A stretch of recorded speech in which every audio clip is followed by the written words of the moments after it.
لا حول ولا قوة إلا بالله العلي العظيم. أعوذ بالله من الشيطان اللعين الرجيم. بسم الله الرحمن الرحيم. الحمد لله الذي هدانا لهذا وما كنا لنهتدي لولا أن هدانا الله لقد جاءت رسل ربنا بالحق والصلاة والسلام على تحية والإكرام على النبي المكي المدني القرشي الهاشمي العبد الاتهام مولانا مولا الثقلين جد الحسن والحسين بالقاسم محمد مصطفى. اللهم صل على محمد وآل محمد الذين أذهب الله عنهم الرجس وطهرهم تطهيرا.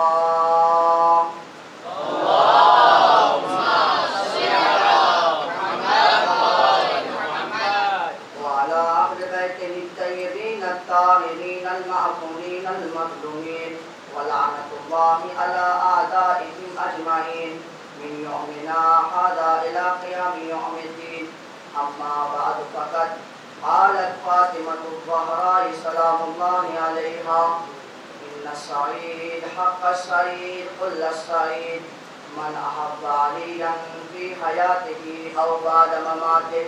إن الشقي حق الشقي كل الشقي من أبغض عليا في حياته أو بعد مماته. صلوات. اللهم صل على محمد وآل محمد. عزیزان ایمان، دوستان عزیز، اللہ اکرام، جس حدیث کا پڑھنے کا شرف حاصل ہوا ہے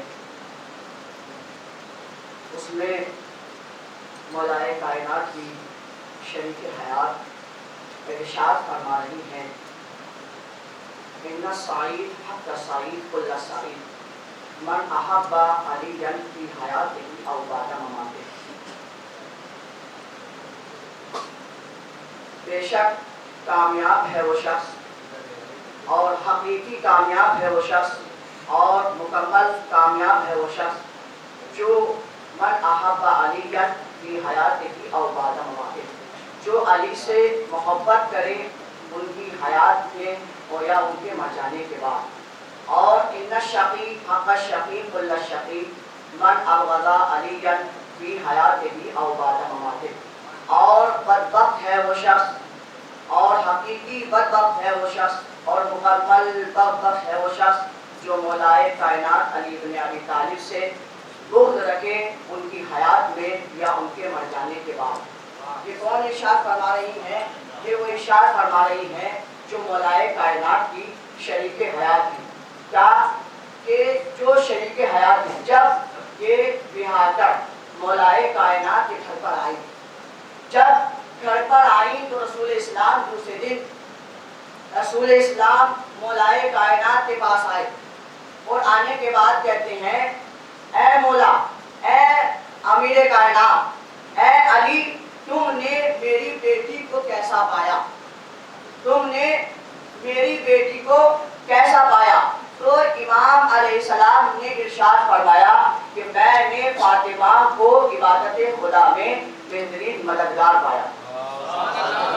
میں نے عبادت خدا میں فاطمہ کو بہترین مددگار پایا، شریک حیات تھی. جو فرما رہی ہیں کہ جو ان سے محبت کرے گا وہ مکمل کامیاب ہے اور جو ان سے بغض رکھے گا وہ مکمل بدبخت ہے، بالکل بدبخت ہے، اس کا کوئی ٹھکانہ نہیں ہے. تمام آواز بلند علیہ صلوات.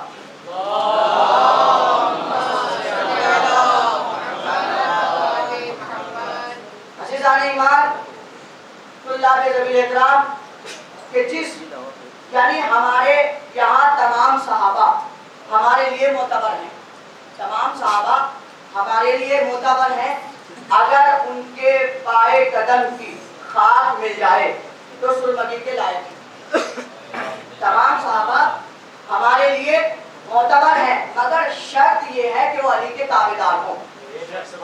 ہمارے یہاں تمام صحابہ محترم ہیں، احترام کے قابل ہیں، مگر شرط یہ ہے کہ وہ علی کے تابعدار ہوں، اور اس لیے محترم ہے کہ وہ قرآن پر عمل کرتے تھے، قرآن پر عمل کرتے تھے۔ قرآن میں آیت آئی اقیموا الصلاۃ، نماز قائم کرو، صحابہ نے نماز قائم کی۔ قرآن میں آیت آئی وآتوا الزکاۃ، صحابہ نے زکات ادا کی۔ قرآن میں آیت آئی یا ایھا الذین آمنوا، یا ایھا الذین آمنوا کتب علیکم الصیام کما کتب علی الذین من قبلکم لعلکم تتقون، تم پر روزے واجب کر دیے گئے ہیں، تو صحابہ نے روزے رکھے۔ قرآن میں آیت آئی وَلِلَّهِ عَلَى النَّاسِ حِجُّ الْبَيْتِ مَنِ اسْتَطَاعَ إِلَيْهِ سَبِيلًا، کہ جو بھی تم میں سے صاحب استطاعت ہے وہ حج کرے۔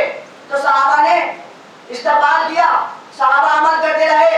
قرآن میں آیت آئی نہی عن المنکر کے بارے میں، صحابہ نے عمل کیا۔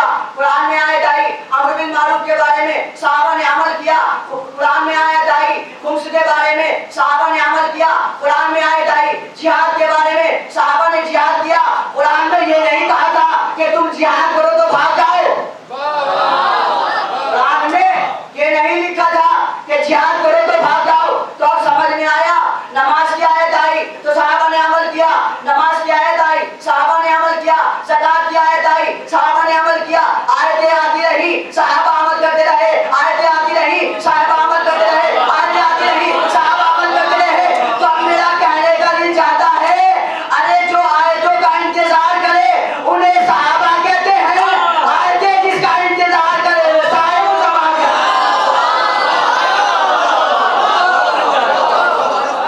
بھائی آیتیں جس کا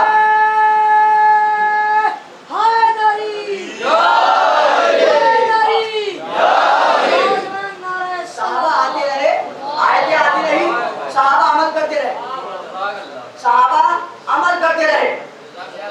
بھائی صحابہ انہیں کہتے ہیں کہ جو آیتوں کا انتظار کرتے ہیں، اور صاحب زمانہ انہیں کہتے ہیں جن کی آیتیں انتظار کرتی ہیں۔ اگر یہ زکات دے تو آیت آ جائے، یعنی جتنا بھی یہ فعل انجام دیتے ہیں آیتیں آتی چلی جاتی ہیں۔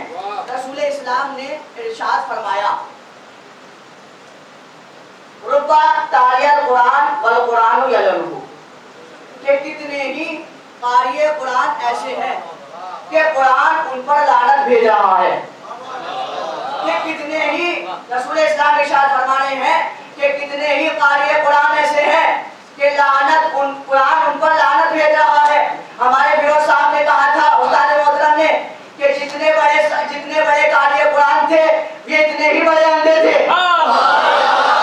یہ جتنے بڑے قاری قرآن تھے اتنے ہی بڑے اندھے تھے۔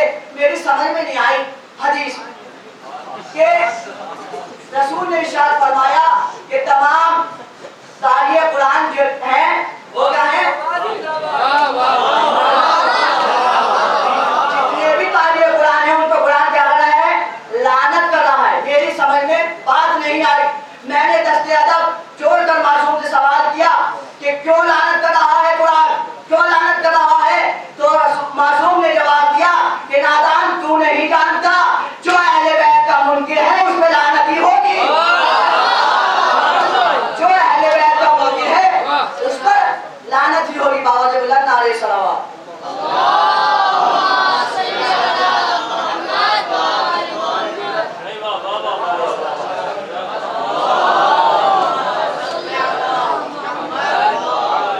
امام علیہ السلام نہج البلاغہ میں ارشاد فرماتے ہیں یا دنیا حری غیری فقط طلقتک ثلاثا، کہ اے دنیا میں نے تجھے 3 مرتبہ طلاق دی ہے اور جس کے بعد رجوع کی امکان نہیں۔ تو امام نے کیا فرمایا کہ اے دنیا چلی جا، میں نے تجھے 3 مرتبہ طلاق دی ہے جس کے بعد رجوع کا امکان نہیں۔ تو اب مجھے کہنے دیجئے اما جو علی کی طلاق یافتہ ہو اس سے عشق نہ کرنا، جو علی کی طلاق یافتہ ہو اس سے عشق نہ کرنا۔ تو ناصر نے ارشاد فرمایا الدنیا تغر لو کہ دنیا جو ہے دھوکہ ہے، دنیا گزر جانے والی ہے، دنیا فریب دینے والی ہے۔ بابا نے بلند نعرے صلوات۔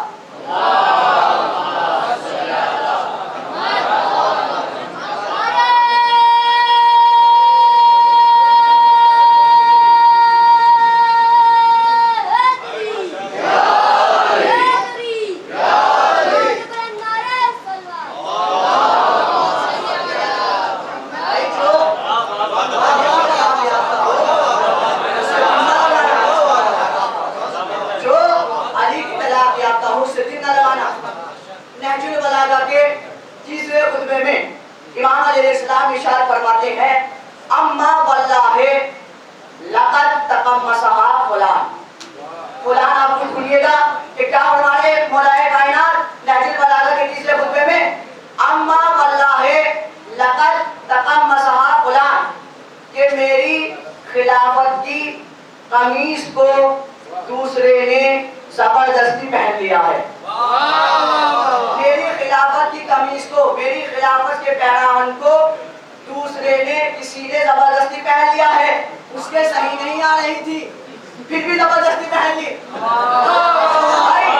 اس کے صحیح نہیں آ رہا تھا کرتا مگر زبردستی اس نے پہنا۔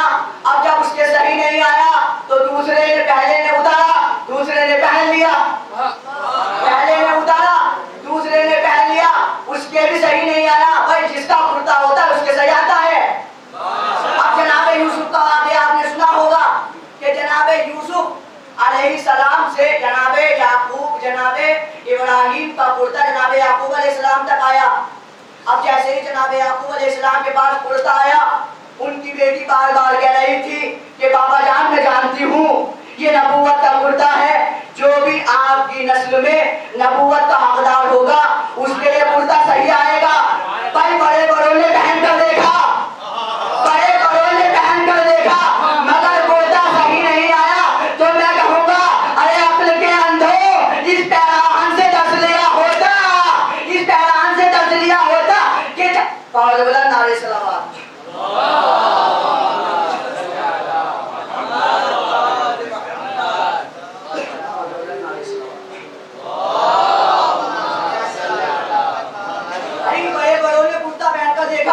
مگر صحیح نہیں آیا، میں کہوں گا ارے عقل کے اندھو، اس کرتے سے اس پیران سے درس لیا ہوتا۔ ارے اس کو اتنا تو معلوم ہے کہ کون لعنت کے لائق ہے اور کون نبوت کے لائق ہے، کون نبوت کے لائق ہے اور کون لعنت کے لائق ہے۔ بابا بلند نعرے صلوات۔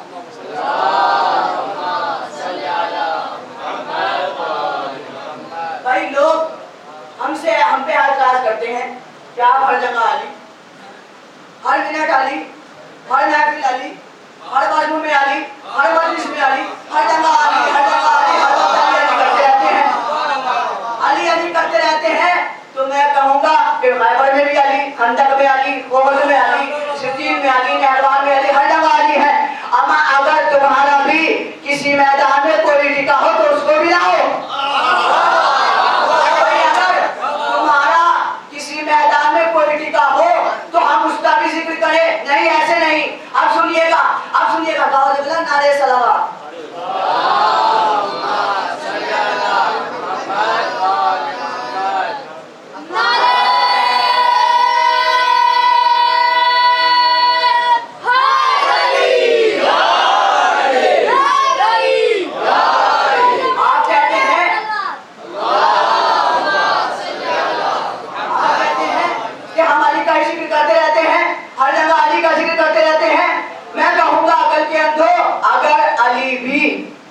میدان میں نبی کو چھوڑ جاتے تو ہم علی کا بھی ذکر نہ کرتے۔ اگر علی بھی کسی میدان میں نبی کو چھوڑ جاتے تو ہم علی کا بھی ذکر نہ کرتے۔ بابا نے بلند نعرے صلوات۔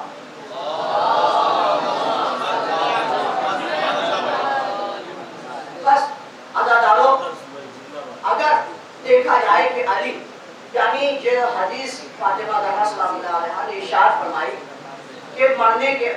حیات میں یا ان کے مر جانے کے بعد امام حسین نے جب لئی سے پوچھا کہ تو مجھے کیوں قتل کرنا چاہتا ہے، تو لئی نے ایک ہی جواب دیا، بغضاً لأبی، کہ ہم تمہیں تمہارے باپ کے بغض میں قتل کرنا چاہتے ہیں۔ ایک وقت وہ بھی آتا ہے کہ 11 محرم ہے، قافلے کو اسیر کر لیا جاتا ہے، قافلے کو اسیر کر لیا جاتا ہے، اور جب ان قافلے کو شہداء کے لاشوں کے درمیان سے گزارا جاتا ہے تو جناب زینب امام سجاد کے چہرے کو دیکھتی ہے اور تڑپ جاتی ہے کہ اے بیٹا، کیا تم بھی عالم غربت میں ہمارا ساتھ چھوڑ جاؤ گے؟ اسی اثنا میں جناب زینب نے اپنے آپ کو الماری سے گرا لیا۔ امام سجاد علیہ السلام نے جناب زینب علیہ السلام کو سوار کیا، اور جب یہ قافلہ شام و کوفہ کے درمیان، جب بھی ایک روایت میں پڑھنا چاہتا ہوں جناب سکینہ کی شہادت گزری ہے، یقیناً بہت دردناک روایت ہے کہ جب یہ قافلہ رکتا، جب بھی قافلہ منزل لیتا، جب بھی قافلہ ٹھہرتا، تو جناب سکینہ امام سجاد کی خدمت میں آتی اور کہتی بھیا اپنے پاؤں میری طرف بڑھاؤ۔ اب جیسے ہی بیمار سجاد اپنے پاؤں کو سکینہ کی طرف بڑھاتے تو سکینہ بیمار سجاد کے پاؤں میں چھپے ہوئے کانٹے نکالتی۔ اجرکم اللہ، خدا آپ کو کسی غم میں نہ رلائے سوائے مظلوم کربلا کے۔